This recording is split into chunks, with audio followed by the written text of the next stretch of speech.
श्री सच्चिदानंद सद्गुरु साईनाथ महाराज की जय। श्री सच्चिदानंद सद्गुरु ताजुद्दीन बाबा महाराज की जय। श्री सच्चिदानंद सद्गुरु भरद्वाज महाराज की जय। गुरुदेव दत्ता சத்குரு சாய்நாதரின் அனுகிரகம், ஆச்சாரிய ஸ்ரீ விக்ரம பரத்வாஜ மாஸ் அவர்களின் ஆசீர்வாதத்துடன் இந்த சத்சங்கத்தில் நாம் அனைவரும் தாஜுத்தீன் பாபா வாழ்க்கை சரித்திரத்தை விவரித்துக் கொண்டே வருகின்றோம். மகான்களின் சரித்திரத்தை, அதாவது வெவ்வேறு மகான்கள் சரித்திரத்தை நாம் ஏன் பாராயணம் செய்ய வேண்டும் அப்படின்னா, நாம் எல்லோருக்கும் சில சந்தேகங்கள் உண்டு. தாஜுத்தீன் பாபா இவர் இந்த விஷயத்தை உண்மையாக செஞ்சாரா, இவர் மட்டும்தான் செஞ்சாரா, இது நம்பலாமா வேண்டாமா என்ன எண்ணம் நமக்கு வரும். எல்லா மகான்களும் ஒரே விதமான நிலைகள் மகிமைகள் செய்த ஒரு சிச்சுவேஷன் கண்டிப்பாக இருக்கும். ஆனால் சிலது நம்ப முடியாத மாதிரி நமக்கு தோன்றும்.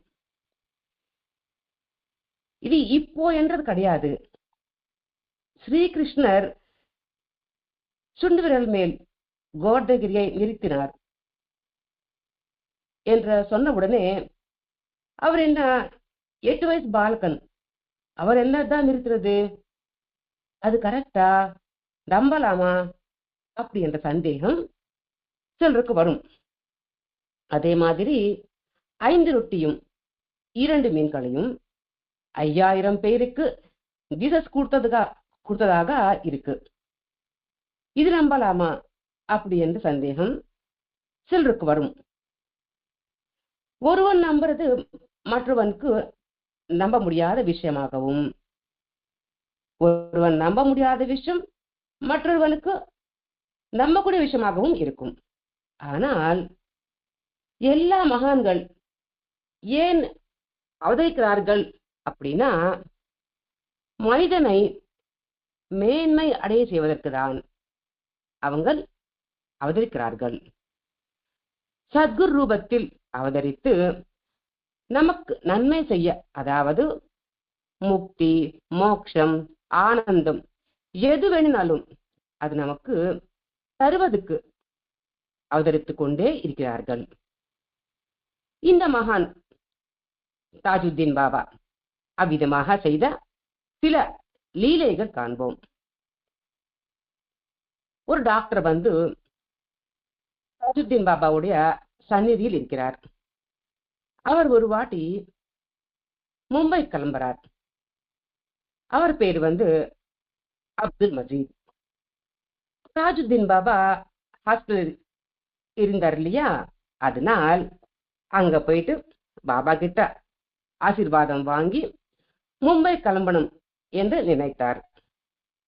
பாபா கிட்ட போயிட்டு ஆசீர்வாதம் பண்ண கேட்டார். அப்போ பாபா மௌனமாக உட்கார்ந்துட்டார், ஆசீர்வாதமும் பண்ணவில்லை. டாக்டர் வந்து அவருடைய எண்ணத்தை கவனிக்காமலேயே மறுபடியும் கேட்க ஆரம்பிச்சுட்டார். கடைசியில் போ அப்படி என்ற மாதிரி தாஜுத்தீன் பாபா சொன்னார், என்னுடைய பேச்சு கேட்காமல் நீ போகணும் என்று நினைத்தால் செல், ஆனால் இந்த இலையை மட்டும் உன்னோடையே வைத்துக்கொள் என்று சொன்னார்.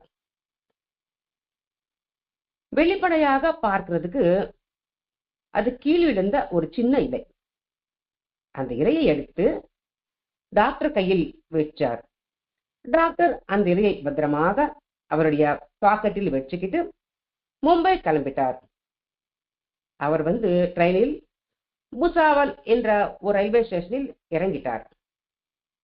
ரயில்வே ட்ராக் கிராஸ் பண்ண வேண்டியது, அதனால் அவர் கிராஸ் பண்ணிட்டே இருக்கும் பொழுது சடனா ஒரு இன்ஜின் மட்டும் மிக வேகமாக அங்க வந்துச்சு. வெறும் இன்ஜினால் ரொம்ப ஸ்பீடா வந்தது. அங்க இருந்து எல்லோரும் நினைச்சுட்டாங்க, ரயில்வே ட்ராக் தாண்டவர் கீழ் விழுந்து சத்து போயிட்டார் என்று. ட்ராக் இந்த பக்கம் இருந்த மக்களும் ட்ராக் அந்த பக்கம் இருந்த மக்களும் இவர் மரணம் அடைந்தார் நினைத்தார்கள். ஏனால் அங்க எஸ்கேப் ஆகிறதுக்கும் சான்ஸ் கிடையாது. ஆனால் அப்ப சடனா அந்த இன்ஜின் நின்னுச்சு. பார்த்தால் அந்த டாக்டர் இன்ஜினுக்கு முன்னாடி அன்கான்சியஸ் நிலைமையில் விழுந்திருக்கிறார். அவருக்கு சுய நினைவு இல்லை. அந்த இன்ஜின் டிரைவருக்கு ஒரு சந்தேகம் வந்துச்சு. நான் ட்ரெயின் நிறுத்தவே இல்லையே, ஆனால் ட்ரெயின் எப்படி என்னது என்னது. எல்லோரும் வந்து பார்க்கிறார்கள். அது கோலில் ஓடுகின்ற இன்ஜின். அந்த காலத்தில் நான் பிரேக் போடலையே, ஆனால் எப்படி என்னது என்ற சந்தேகம் அந்த டிரைவருக்கு வந்துச்சு. தண்ணீர் தெளிச்சுட்டு இவரை எழுப்பினார்கள். இவரும் எழுந்திரிச்சிட்டார். இவ்வளோ பெரிய இன்ஜின் இடிச்சிட்டாலும் இவருக்கு ஒண்ணுமே ஆகலையே. அதனால் இவர் ஒரு பெரிய மகானாக இருக்கலாம், இவ்வளவு பெரிய அற்புதத்தை இவர் நிகழ்த்தினார் என்று சொல்லிட்டு, ஐயா நீங்கள் மேதை, நீங்கள் ஒரு மகான், சக்திவான் அப்படி சொல்ல ஆரம்பிச்சிட்டார்கள் சுத்தி இருக்கின்ற ஜனங்கள். ஒரு சின்ன மகிமை பார்த்தாலே நாம் எல்லோரும் கடவுள் தூக்கி வச்சுக்குவோம் இல்லையா? அதே மாதிரி எல்லோரும் சொல்றாங்க, உங்களுக்கு எவ்வளவு சக்தி இருக்கு, அந்த இன்ஜின் எவ்வளவு வேகமாக வந்தது, ஆனாலும் உங்களுக்கு எதுவுமே நடக்கவில்லை. சும்மா இன்ஜின் தட்டினாலே சத்து போயிடுவோம், ஆனால் இந்த இன்ஜின் உங்களை இடிச்சு நின்றுச்சு, உங்களுக்கு ஒண்ணுமே ஆகவில்லை என்று சொல்லிட்டு அவரை புகழ்ந்து பேசுறார்கள். அப்ப அங்க இருக்கின்ற எல்லோர்கிட்டையும் அவர் சொல்றார், இது என்னுடைய மகிமை இல்லை, நான் அஜுத்தீன் பாபாவுடைய பக்தன். நான் இங்க கிளம்புறதுக்கு முன்னாடி பாபா கிட்ட அனுமதி கேட்டேன், அவர் எனக்கு அனுமதி தரவில்லை. அப்ப நான் அவரை கம்பல் பண்ணேன். அதனால் அவர் என்ன பண்ணார்னா, ஒரு இலையை கொடுத்துட்டு இந்த இலையை உன் கூடயே வச்சுக்கோ என்று சொல்லி எனக்கு கூட்டு அமிச்சிட்டார். இந்த மகிமை எல்லாமே என்னோடது கிடையாது, அது வெறும் அஜுத்தீன் பாபா தான் மட்டும்தான். அவர் கொடுத்த இந்த இலைதான் என்னை காப்பாத்தினது என்ற விஷயம் அவர் அங்க இருக்கிற எல்லோருக்கும் சொன்னார். நம்மளுக்கு சிரிப்பாவே இருக்கும். ஏனென்றால் ஒரு இலையை இருந்தால் இன்ஜின் இடிக்காமலேயே தான் இன்னுமா என்று. ஆனால் நாம் இங்க பார்க்க வேண்டியது இலையை கிடையாது. நாம் பார்க்க வேண்டியது இந்த இலையை ரூபத்தில் பாபாவின் அனுகிரகம், அதாவது பாபாவுடைய ஆசீர்வாதம், அவருடைய அற்புதமான சக்தி ஒளிஞ்சிருக்கு என்றது. அந்த ஆசீர்வாதம், அவருடைய அற்புத சக்தி தான் அவரை காப்பாற்றியது. மரணத்திலிருந்து காப்பாற்றுவது என்ன இவர் மட்டும் செஞ்சாரா என்றால் இல்லை. கலவமுடி வெங்கடேச சுவாமி அவரும் இந்த மாதிரி நிலைகள் செஞ்சிருக்கிறார். ஒரு வாட்டி மாட்டு வண்டி ஒரு பள்ளத்தில் விழுந்துரும், ஆனால் வண்டியில் இருக்கின்ற யாருக்கும் ஒண்ணுமே ஆகவில்லை. அதே மாதிரி ரோசி ரெட்டி அவர்களுக்கு கண்ணு தெரியாது, ஆனால் அவரு தீட்சைக்கு போயிட்டு வருவாரு. அப்படின்னா மகான்களின் ஆசீர்வாதம் என்றது இருந்தாவே போதும், எல்லாத்தையும் செய்ய முடியும். வெங்கடேசன் அவர் ஒருவனுக்கு அவர்கிட்ட இருக்கின்ற வேஷ்டிலிருந்து ஒரு துண்டு கிழிச்சு கொட்டிட்டு, நீ ஊர் போறச்சா திரும்பி வரச்சா யாருக்கு உடம்பு சரியில்லாம இருந்தாலும், அது ஜந்துக்களுக்கு இருக்கலாம், மனுஷங்களுக்கு இருக்கலாம், மிருகங்களுக்கு இருக்கலாம், யாருக்கு உடம்பு சரியில்லாம இருந்தாலும் நீ கிட்ட போய் நோய் நீ போய்விடு, குணமாகு அப்படி சொன்னால் அவங்க குணமாயிடுவார்கள் என்று சொல்லி அனுப்புவார். அப்ப அந்த துணியில் ஏதாவது அற்புதமான சக்தி இருக்கா அப்படி என்றால் இல்லை. வெங்கசுவாமியின் சங்கல்பம், அவருடைய அனுகிரகத்தை மட்டும்தான் இருக்கு. இதே மாதிரி ஸ்ரீகுரு சரித்திரத்தில் மரணித்த ஒருவனை ரட்சிப்பது நாம் வாசிச்சிருக்கிறோம். அவ்விதமாக இங்க பாபா ஒரு இலை கொடுத்துட்டு அனுப்பிச்சிட்டார். இந்த இலை மூலமாக நாம் என்ன உபயோகிக்க வேண்டும்? ஒரு லீலை படிச்சிட்டோம், அவள் தானா சரியன்ட்டு அந்த பேஜை திருப்புறாதா? கிடையாது. இங்க என்ன சொல்றாங்கன்னா, அஜுதீன் பாபா விருப்பம் தெரிவிக்கவில்லை, அனுமதியும் தரவில்லை என்றால் அந்த காரியம் செய்யாமலேயே இருப்பது நமக்கு நல்லது. அதுதான் கத்துக்கணும். அவர் வேண்டாம் சொன்னார், ஆனாலும் நான் பண்ணுவேன். அவருக்கு இலையை கொடுத்து ரட்சித்தார் இல்லையா, என்னையும் அந்த மாதிரி ரட்சிப்பார் அப்படி என்று நினைக்க கூடாது. நாம் குட் ஸ்டூடெண்டாவே இருந்துட்டு போலாம்.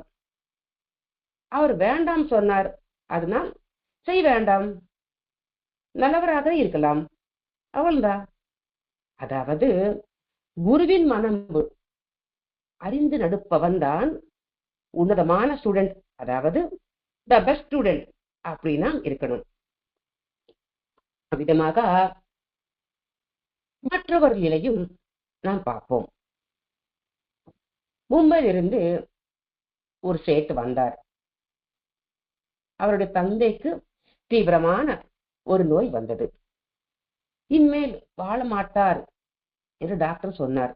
அதனால் மும்பை இருக்கிற ஹாஸ்டல்ஸ் எல்லாத்தையும் காமித்தார்கள். இந்த நோய்க்கு எந்த விதமான மெடிசன்ஸும் கிடையாது என்று சொல்லிட்டார்கள். இந்த சேட்டுக்கு அவர் அப்பா மேல் ரொம்ப அன்பு. எப்படியாவது அவங்க அப்பாவை காப்பாத்திக்கணும். அதனால் கிளம்பி பாபா கிட்ட வந்துருவார். தாஜுதீன் பாபாவை தரிசனம் பண்ணணும் என்று நினைத்து பாபா கிட்ட வருவார். இந்த சேட் அவங்க அப்பாவுடைய நோய் பற்றி இன்னும் சொல்லவே இல்லை. அதுக்கு முன்னாடியே பாபா சேட்டிடம் சொல்றார், நீ வீட்டுக்கு போயிடு, உன்னுடைய தந்தைக்கு வந்த நோய் குணமாயிடுச்சு என்று. ஆனால் சேட்டுக்கு நம்பிக்கை வரவில்லை. இந்த சேட்டும் நம்ம மாதிரி ஆள்தான். இவர் எதை நினைச்சார்னா, நான் இதுவரைக்கும் எதுவும் சொல்லவில்லை, ஆனால் நீ வீட்டுக்கு போயிடு என்று சொல்றார், கேட்டால் உதவி பண்ணணுமோ என்று நினைத்து கேட்காமலேயே என்னை போக சொல்லிட்டார். என்னை இங்கிலிருந்து போக வைக்கிறதுக்காக இவர் இந்த மாதிரி சொல்றார் என்று நினைத்தார். அப்படி நினைத்து நாகப்பூர்லயே இருந்துட்டு அவங்க வீட்டுக்கு ஒரு டெலிகிராம் கொடுத்தார். அப்பா எப்படி இருக்காருன்ட்டு, அவருடைய நிலைமை எப்படி இருக்கு என்று டெலிகிராம் கொடுத்தார். உடனே வீட்டுக்கு இருக்கின்ற அவங்களுடைய ரிலேஷன்ஸ் 2 டெலிகிராம் அமைச்சிட்டாரு. அதுல என்ன இருக்குன்னா, உங்கள் அப்பாவுடைய நோய் பூர்ணமாக குணமடைந்து விட்டது என்று டெலிகிராம் அமைச்சிட்டார்கள். முதலில் அவர் சந்தேகப்பட்டார். ஆனால் இப்போ அவங்க அப்பா குணமடைந்தது என்று தெரிஞ்சுக்கிட்டு அப்புறமா பாபா மேல் முழு நம்பிக்கை வந்தது. அதனால் இந்த சேட்டு பாபாவுக்கு நன்றி சொல்றதுக்காக என்ன பண்ணாருன்னா, பாபாவுடைய பாதங்களை பிடித்து நமஸ்காரம் பண்ணிக்கிட்டு மிக சந்தோஷமாக அங்கு இருக்கிற ஏழை மக்களுக்கு நாராயண சேவை, அதாவது அன்னதானம் செஞ்சு அங்கிருந்து கிளம்பினார். அதாவது இதுக்கு முன்னாடி சொல்லிட்டோம் இல்லையா, த பெஸ்ட் ஸ்டூடெண்ட் என்றால் எப்படி இருப்பார் என்றது. அவருங்க யோசிக்கணும், நான் எதுவுமே சொல்லாமலேயே உங்க அப்பாவுடைய நோய் குணமடைந்தது என்று சொன்னார் இல்லையா, அது பிடிச்சுக்கிட்டாவே போதும். அப்படி ஒருவேளை அவரை பிடிச்சிட்டு இருந்தாலும் அவர் மனசுக்குள்ள நான் எதுவுமே சொல்லவில்லையே, கேட்டாதானே யாராவது உதவி பண்ணுவாங்க, அதனால நான் சொல்லணும் அப்படியும் இருந்திருக்கலாம். நிறைய வாட்டி நாமளும் பண்ணுவோம், சொன்ன உடனே எல்லாமே செய்ய மாட்டோம். நிறைய பேருக்கு பாபா முன்னாடி சீட்டு போடுற பழக்கம் உண்டு. மனசுக்குள்ள ஏதாவது நைட்டு 2 சீட்டு எழுதி போட்டு, எதுவா இருந்தாலும் நீங்கள் சொன்ன மாதிரியே நான் எடுத்துப்பேன் என்று சொல்லிட்டு முதல் வாட்டி போடுவாங்க. நினைத்தது வராது. திருப்பி 2வது வாட்டி போடுவாங்க. அப்ப கூட நினைத்து வராது. திருப்பி 3வது வாட்டி போட்டு, அப்பா நான் நினைச்சது வந்துச்சு, அதனால் நான் இதுதான் பண்ணுவேன், பாபா அனுகிரகம் கொடுத்தார் என்று சொல்லிடுவாங்க. இந்த மாதிரி செஞ்சு யாரை ஏமாத்துறோம்? வேண்டாம். வேண்டாம் என்றால் வேண்டாம். ஃபாலோ பண்ண முடிஞ்சதா அது நாம் செய்யணும், இல்லை என்றால் செய்யக்கூடாது என்று மாற்றத்தை எடுக்கிறார். நான் அந்த மாதிரி செஞ்சிருக்கேன். 3 வாட்டி போட்டுட்டு மெஜாரிட்டியா எது வரதோ அது நான் பண்ணணும் அப்படி என்று நினைத்து ஃபர்ஸ்ட் டைம் போட்டால் நான் நினைத்தது வரவே இல்லை. அதனால் திருப்பி போட்டால் இப்போ வந்துச்சு, ஸோ பாபா ஓகே சொல்லிட்டாரு அப்படின்ட்டு அது நான் செஞ்சுட்டேன். இந்த மாதிரி பண்ணக்கூடாது என்று மார்க்க எடுக்கிறார். அவரை கம்பல் பண்றோம், ரிக்வெஸ்ட் பண்றது இல்லை. எல்லா மகான்கள் சரித்திரத்தையும் இந்த மாதிரி மக்கள் வருவதையும் அவங்களுக்கு நம்பிக்கை தர மாதிரி லீலைகள் செய்வதையும் உண்டு. அந்த விதமாக டாக்டர் பேனாஸ்கர் என்ற ஒருவருடைய அனுபவம் மிகவும் அற்புதமாக இருக்கும். டாக்டர் மஸ்ஜித் மட்டும் இல்லை இன்றி பாபாவுடைய லீலைகள் பார்த்தவர்கள் அந்த ஹாஸ்டலில் நிறைய பேர் இருக்கார்கள். அவ்விதமாக தாஜுதீன் பாபாவுக்கு மிகப்பெரிய பக்தன் பேனாஸ்கர். இவருடைய அனுபவம் பார்க்கணும்னா, இவர் ஒரு டாக்டர். இவர் பாட்னாவில் வசிப்பவர். அங்க இருந்துட்டு டாக்டர் தொழில் தான் பண்ணிட்டு இருந்தார். அவருக்கு கவர்மெண்ட் ஹாஸ்பிட்டல், இந்த ஹாஸ்பிட்டலில் டாக்டரா வேலை பார்க்கணும் என்ற ஒரு கோரிக்கை உண்டு. ஒரு வாட்டி கங்காது கரையில் ஸ்நானம் பண்ணும் என்று நினைத்து அங்க போவார். அங்க போகும்பொழுது பிரம்ம தேஜஸோடு ஜொலிக்கின்ற பிரம்மச்சாரி பாபாவை இவர் பார்த்தார். பார்த்தாவே தெரிஞ்சுடுமா அந்த பிரம்ம வர்ச்சஸு தேஜஸு என்றால்? தெரியும். ஏனென்றால் அவர்கள் சாதனை பண்ணிட்டு இருப்பார்கள். எப்படின்னா எது தேவையோ அது மட்டும் பேசுவார்கள். தீய எண்ணங்கள் வரவிட மாட்டார்கள். சத்வகுணத்தை மிகுந்திருப்பார்கள். அவங்களுடைய சக்தி அதோடு ஆன்மீக சாதனை சேர்ந்து அவங்கள் முகத்தில் அவ்வளவு தேஜஸ் தெரியும்.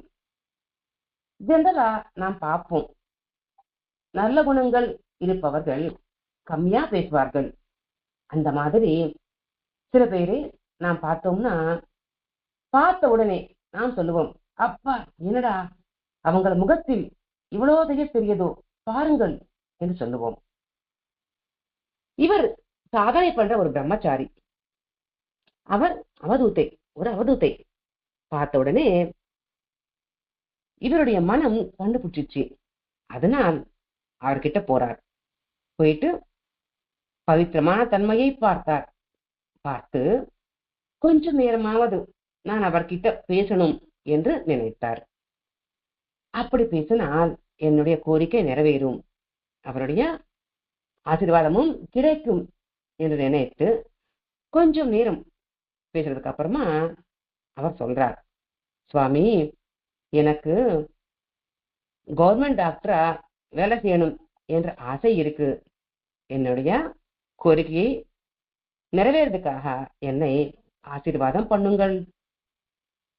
எனக்கு அந்த மாதிரி கவர்மெண்ட் டாக்டரா வேலை கிடைச்சால் நான் உங்களை என்னோட செலவிலேயே தீர்த்த யாத்திரத்துக்கு கூட்டிட்டு போவேன் என்று பிரம்மச்சாரி பாபாவை இந்த டாக்டர் பிரார்த்தனை பண்ணார்.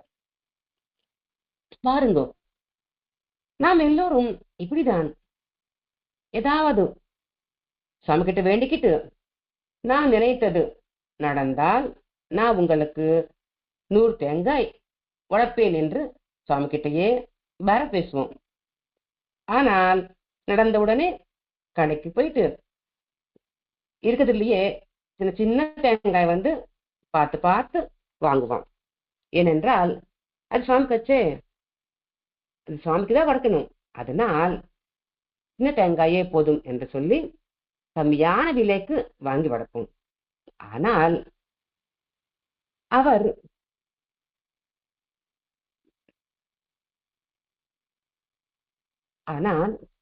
நாம் கேட்டது எல்லாமே செஞ்சுடுவார். நாம் பகவானோடு பேரம் பேசுவோம், நீங்கள் இது செஞ்சால் நான் அது செய்வேன் என்று. இதுதான் மனிதன் இயல்பு. ஆனால் அவர்கள் மகான்கள். சரிங்க, பார்த்தோம்னா பிரம்மச்சாரி பாபா டாக்டர் சொன்ன வார்த்தைக்கு சரி என்று சொல்லிட்டார். ஆசீர்வாதமும் பண்ணார். அவருக்கு கவர்மெண்ட் டாக்டரா வேலையும் கிடைத்தது. இதுதான் ஸ்ரீ சாய் பாபா சொன்னார் இல்லையா? எல்லாரும் ஏன் கிட்ட லௌகிகமான கோரிக்கைகளோடு தான் வருவார்கள். அந்த கோரிக்கைகள் எல்லாமே தீர்ந்ததுக்கு பிறகு, அதாவது நிறைவேறதுக்கு பிறகு எல்லாரும் என்னை நோக்கி நல்வழியில் வருவார்கள் என்று சொல்லியிருக்கிறார். அதே மாதிரி இந்த பிரம்மச்சாரி பாபா டாக்டருடைய கோரிக்கையை நிறைவேற்றினார். இவருக்கு நாகப்பூர் ஹாஸ்பிட்டலில் வேலை வந்தது.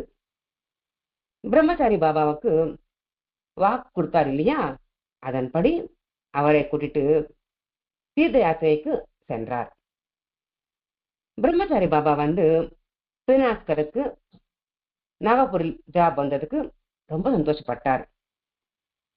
தீர்த்த யாத்திரை எல்லாமே முடிஞ்சதுக்கு பிறகு டாக்டரோடு சேர்ந்து இவரும் நாகப்பூர் வந்தார். நாகப்பூர் சேர்ந்தவுடனே பிரம்மச்சாரி பாபா டாக்டரை கூட்டிட்டு மெண்டல் ஹாஸ்பிட்டலுக்கு போனார். அங்க கேட் கிட்ட நின்றுட்டு அங்கிருந்து கொஞ்சம் சத்தமா சொன்னார், ஓ சகோதரனே தாஜுத்தீன், இதோ நம் குழந்தை வந்திருக்கிறான். இவனை நான் உனக்கு ஒப்படைக்கிறேன்.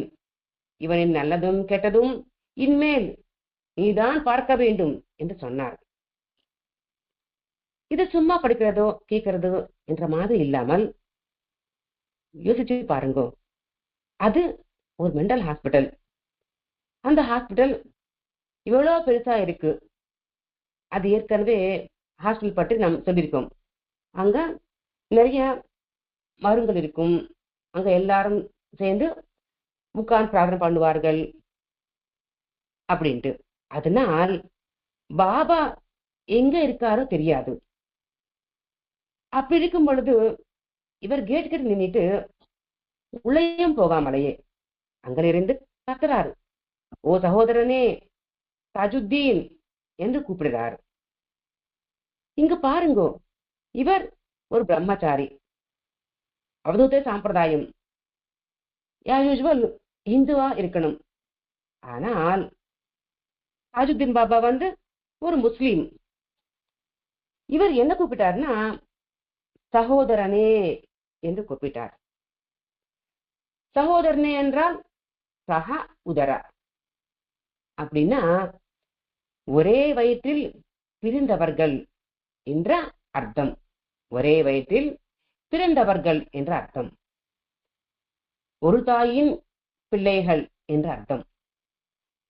இவர் அப்படி கூப்பிடுறார், ஓ சகோதரனே, இதோ நம்மளுடைய குழந்தை இங்கு இருக்கிறார். இவனை நான் உனக்கு ஒப்படைக்கிறேன். இனிமேல் இவளுடைய நல்லதும் கெட்டதும் நீதான் பார்க்க வேண்டும் என்று சொன்னார். அங்கிருந்து எல்லாருமே இது பார்த்துக்கிட்டே இருந்தார்கள். பக்கத்திலேயே இருந்த இந்த டாக்டருக்கு ஒரே ஆச்சரியம். இது சொல்லிட்டு பிரம்மச்சாரி பாபா அதிர்ஷ்டமாயிட்டார், அதாவது மறைஞ்சிட்டார். எல்லாருக்கும் ரொம்ப ரொம்ப ஆச்சரியம் வந்தது. இவ்வளவு பத்திரவர் எங்க தெரியவே இல்லையான்ட்டு. அதுக்குள்ளேயே ஹாஸ்பிட்டலுக்கு உள்ள எங்கேயோ ஒரு மரத்தடி அடியில் உட்கார்ந்துட்டு இருந்தார் தாஜுதீன் பாபா. இந்த பிரம்மச்சாரி பாபா சொன்னதுக்கு பதில் கொடுக்கிற மாதிரி அவர் சொல்றார், ஆமாம் ஆமாம், அப்படியே அவன் நம்ம குடும்பத்தை சார்ந்தவன் தான், நம்ம விட்டு அவன் எங்க போறான் அப்படி அவருக்குள்ளேயே பேசிட்டு இருக்கார். அந்த நேரத்தில் தாஜுதீன் பாபா சரி சடனா பிரம்மச்சாரி பாபா ஏன் மறைஞ்சிட்டார்னா, எல்லா மக்களும் ஒரே மாதிரியா இருக்க மாட்டார்கள் இல்லையா? விதவிதமான கோரிக்கைகள், விதவிதமான எண்ணங்கள் வச்சிருப்பார்கள். மகான்களின் தரிசனம் எப்படி இருந்தாலும் ஒரு மனிதனுக்கு நன்மை தரும். அந்த தூய்மையான மனம், தூய்மையான எண்ணம் கொண்டு தரிசனம் பண்றவர்கள் பற்றி பிரச்சனை இல்லை. அப்படி இல்லாமல் வேறுபட்டவர்கள் பார்ப்பதனால் எந்த பிரயோஜனமும் இல்லை. அதனால் பாபா அங்க மறைஞ்சிட்டார். இந்த டாக்டர் பெயினாஸ்கர் இருக்காரு இல்லையா, இவருக்கு ரொம்ப ஆச்சரியம். இந்த மகான்கள் 2 பேருக்கு நடுவில் என்ன நடந்தது? ஒருத்தர் இதுக்கு முன்னாடி பார்த்ததும் கிடையாது, அறிமுகமே இல்லாதவர்கள். ஆனால் இவர் வெள்ள நின்னு சொன்ன உடனே அவர் உள்ளிருந்து பதில் கொடுக்கிறார். என்ன இது? கொஞ்ச காலம் அப்படியே நடந்தது. அதுக்கப்புறமா தாஜுதீன் பாபா டாக்டர் பெயினாஸ்கரை கூப்பிட்டுட்டு, நீ தாக்கோரி போயிட்டு ஷிர்டி சாய் சிஷ்யனான உபாசினி மகாராஜ் தரிசனம் செய்து கொள்ளு என்று சொல்வார். டாக்டர் உபாசினி மகாராஜா கிட்ட போவார். நாம் எல்லாருமே பாபா சரித்திரத்தில் உபாசினி பாபா பற்றி படித்திருக்கின்றோம். இவர் சிறு வயதிலேயே நற்குணங்கள், நல்ல சாதனை பண்ணக்கூடிய திறன் கொண்டவர்.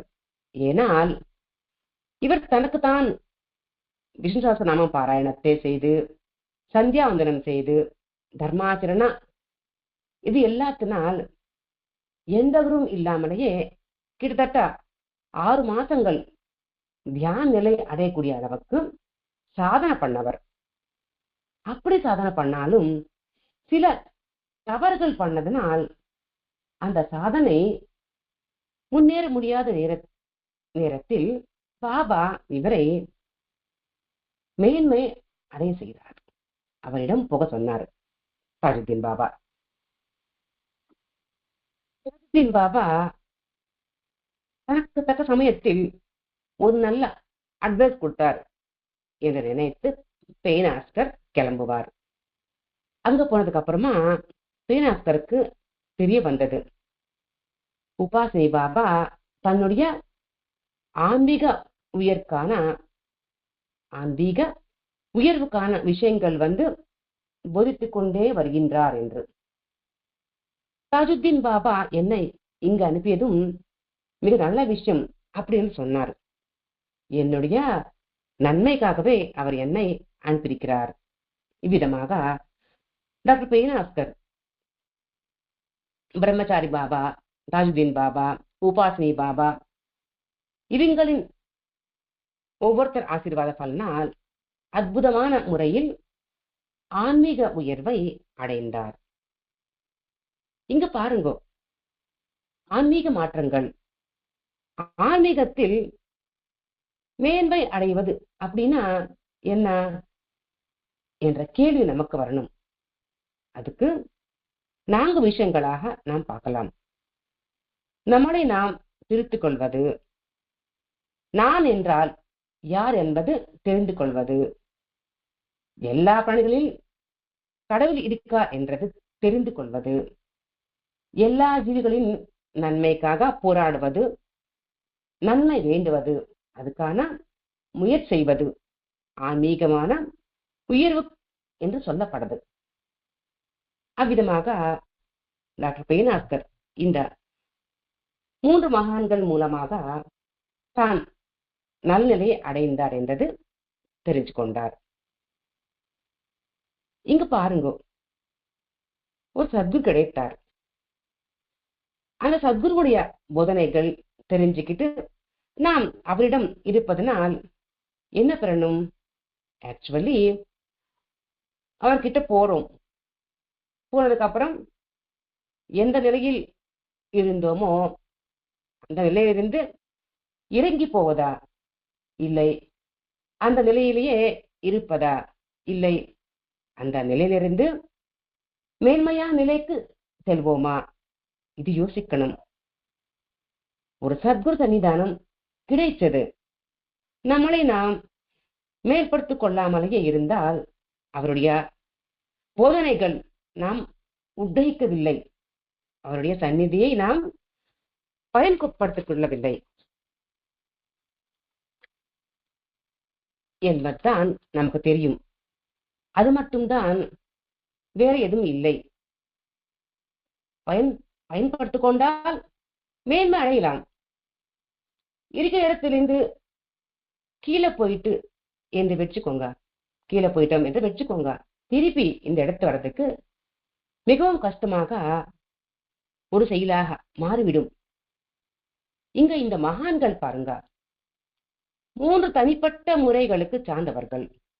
பிரம்மச்சாரி பாபா அவதூத சாம்பிரதாயம், தாஜுதீன் பாபா அது முஸ்லிம் சாம்பிரதாயம், உபாசி மகாராஜ் ஹிந்து சாம்பிரதாயம்.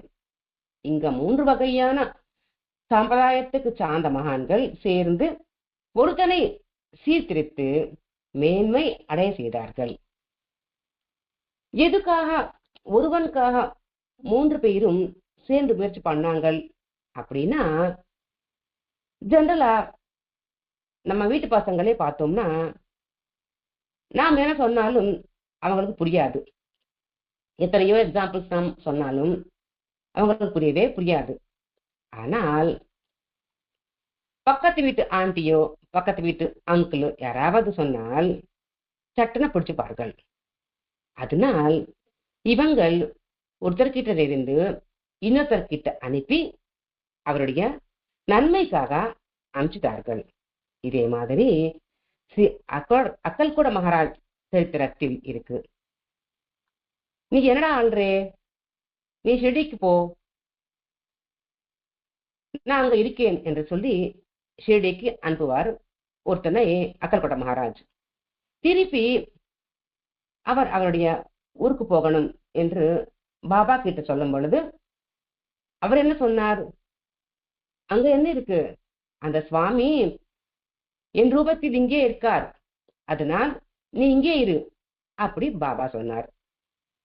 இவர்கள் ஒருத்தரை பார்த்துக்கவே இல்லை. ஆனால் மகான்களோடு உள்ளம் ஒரே விதமாக இருக்கும். அவ்விதமாக 3 பேரும் சேர்ந்து ஒருத்தருடைய நன்மைக்காக முயற்சி செய்தார்கள். இதில் நாம் என்ன கிரகிக்க வேண்டும் என்றால், இந்த ஜாதி, குலம், மதம் எல்லாமே கடவுளுக்கு இல்லை, மகான்களுக்கும் இல்லை என்றது. யார் ஒருத்தர் தன்னை தான் மேன்மைப்படுத்திக் கொள்ள வேண்டும் என்று எண்ணுவார்களோ அவர்களுக்கு எல்லாரும் சேர்ந்து நன்மை செய்ய முயற்சி பண்ணிட்டே இருப்பார்கள். இது 100% உண்மை என்று தெரியும். ஏனால் இந்த பேர் எல்லாமே சும்மாதான், பேர் உருவம் எல்லாமே சும்மாதான். இப்போ நதிகள் இருக்கு, கங்கை நதி, காவிரி நதி, இந்த மாதிரி எல்லா நதி இருக்கு. இது தனிப்பட்ட முறையில் ஓடிக்கொண்டு இருக்கும் பொழுது நதிகள் இது சமுத்திரத்துக்கு கலந்து விட்டால் சமுத்திரம் என்றுதான் பேரு. இந்த கங்கை, காவேரி, கிருஷ்ணா இந்த நதி பெயர்கள் சமுத்திரத்தில் இருக்கா? இல்லை. நதி என்ற அடையாளமே இருக்காது. ஏன்னா அது மகா கடல், வெறும் கடலாக தோன்றும். கடல்களும் தான் கொண்டிருக்கும். அவ்விதமாக மனிதன் தன்னுடைய சுயமுயற்சியால் தன்னை தான் தெரிந்து கொண்டு அவரும் பரமாத்மாவில் ஒன்று சேர்ந்து விடலாம். ஆகையால் எந்த மகான் அவதரித்தாலும் நமக்காக தான், மக்களை நல்வழிப்படுத்துவதற்காக தான் என்று நாம் அனைவரும் ஞாபகம் வைத்துக் கொண்டு எல்லாருடைய சரித்திரத்தில் நரசிம்மரின் போதன்களை நாம் மனனம் செய்து கொண்டு நம்ம வாழ்க்கை ஆழ்ந்த நிலையில் முன்னேற முயற்சி செய்வோம். அதுக்கு அந்த தந்தை நம்ம கரம் பிடித்துக் கொண்டு செல்ல வேண்டும் என்று சாய்நாதரிடம் வேண்டிக் கொண்டு ஸ்வஸ்தி. श्री सच्चिदानंद सद्गुरु साईनाथ महाराज की जय। श्री सच्चिदानंद सद्गुरु अजितदिन बाबा महाराज की जय। श्री सच्चिदानंद सद्गुरु भरद्वाज महाराज की जय। गुरुदेव दत्ता।